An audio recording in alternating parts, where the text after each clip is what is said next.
And among the signs of God is the creation of heaven and earth, and the variation in your languages and your colors. Verily, in that are signs for those who know. Every time you have a new president, they always have, after the inauguration, an inaugural prayer service. Inaugural prayer service. That's right. So everybody goes to the National Cathedral, or wherever it was. It may have been in the Capitol. That's and right. They have a prayer. That's right. And The National Cathedral. Different people come up from different faiths to give their prayer. That's right. And it's all over CNN right now. What happened at that day? There was no Muslim priest. Why there was no? There was a Muslim there. There was no Muslim. There was a Muslim Only there. Christians and Jews. And there were Jews and there were Christians from many different. There was no and there was a Muslim. And this is what happens, by the way, in all Islamic countries. They have Christians come forward and read it. They don't do that. Yes, in Egypt they do. Yes, in Lebanon they do. They read the Bible. Yes, after the king, after the president. What happens to you in Saudi Arabia if you share your faith in Jesus Christ? They will kill you. Kill you. That's me. There is no speaker's corner in any Muslim. There is not. No. This is unique to the West. This is unique here. Now, That's right. Go back to that prayer. There was a Muslim imam that gave, and you can go and see it. There wasn't. You need to look. It's all over CNN now. USA Today has run the story, and it's also now on BBC. That's right. They have run the story, and they allowed the Muslim cleric to get up. He wanted to show diversity. So he read this verse. I want you to read this verse here. Verse 22. Surah 30, ayah 22. And among his signs is the creation of the heavens and the earth, and the difference of your languages and colors. Verily, in that are indeed signs for men of sound knowledge. Okay, language and color. There's the diversity. They had to look everywhere to find it, and they found it in that verse. The only place in the entire Quran that talks about languages and color. Now, here's what I would love to have continued reading. It was interesting that he didn't read to verse 28. Ayah 28, yeah. Ayah 28. Continue, read it for us, Jay. Let's hear it. Let's hear what verse 28 says. And he, that's Allah, sets forth for you a parable for your own selves. Do you have partners among those whom your right hand possesses to share as equals? Now, you're a woman, are you not? Yes, I am. Okay, as a woman. What in the Quran, whenever it says right hand possesses, what does that mean? To me that means slaves. Slaves. It always means slaves. But whom your partner. So this means female slaves. Yeah, and as many as you have, as many as you want. As many as you want. Yeah. And that's just 6 verses later. Now, why didn't he read 6 verses later? Because that would have completely destroyed diversity, would it not? Absolutely, yeah. Let's, Surah 4, ayah 24. You know that verse. I know that verse, yeah. There it says, good is for you except those whom your right hand possesseth, you may do what you want. You cannot marry anybody else, but that which your right hand possesseth, you can marry. There's no female slaves of war. Is that diversity for you? No, that's rape. That is rape. Surah 2, ayah 223, which it says you're a married woman, are you not? I am. And it says that your husband, you are your tilth for your husband, and that your husband can have you anytime he wants. Yeah. Is that diversity? Does that give you equality? No, that is potentially rape also.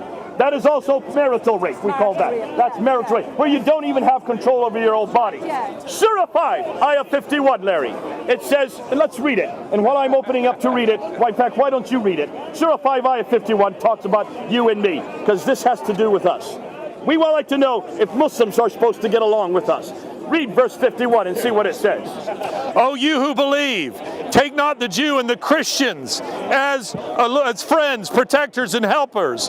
They are but friends of one another. All right, of one another. And if any amongst you takes them as friends, then surely he is one of them. Verily, Allah guides not those who are friends and proselytizes, wrongdoers, and the unjust. Whoa! This is a contrast to the Old Testament we were looking at, where God gave to those who converted, God gave peace. You know, this is not here. What we find here is that they don't get that. There's no mercy for them. Okay, now I want you to read Surah 7, ayah 81, because Surah 7, ayah 81 talks about homosexuals. What does the Quran say about homosexuality? Now, reason I'm bringing this is because of what he read in the National Cathedral yesterday. Verily, you practice your lusts on men instead of women. Nay, but you who are a people transgressing beyond bounds by committing great sins. By committing great sin. Now, is that diversity? No. So, interestingly, he did not want to read these verses. And then if you go on to 84, Jay. Go on to 84. Read that. What does it say? And we rained down on them a rain of stones. Then see what was the end of the Mujahideen, criminals, polytheists, and the sinners. So your God, wholesale, says everyone who is can be slaughtered. And apparently from this is the context that actually happened. And it's happening today. It's happening today. All over the world. Now, it's interesting that he could not find diversity anywhere else, except Surah 30, ayah 22. He dared not even go 6 verses beyond that. That's right. Or Surah 5, That's ayah right. 51. Or Surah 4, ayah 3. Or Surah 4, ayah 11. Or Surah 4, ayah 24. And this is in contrast to Genesis chapter 12, verse 3. God says to Abraham that he will bless all nations, all people through him. Not just the Jews, not just the Gentiles, not just a people of a particular color, not the people of a particular sex. He will bless all people. Those who bless him, he says, I will bless them. And this is the God of Scripture. This is the picture we say. And what does Galatians 3:28 say? For there is no difference between man or woman, Jew or Greek, slave or free. All are equal in Jesus Christ. Oh, I love my Bible. Folks, you've got 2 books you can look at. That man there at the national prayer had a choice to either read from this book or this book. He looked everywhere to find one verse that would talk about diversity, and he found it in Surah 30, ayah 22. But there is a myriad of verses that completely contradict Surah 30, ayah 22. There is no diversity. Verse 22 is not even diversity. No. It just says he created That's right. many peoples and many tongues. No diversity. If you want diversity, you better come back to the Bible. If you want a diversity, you better come back to Jesus Christ. If you want a diversity, you better come back to the words, the gospel of Jesus Christ. It is he that says that there's no difference. Blessed are the peacemakers.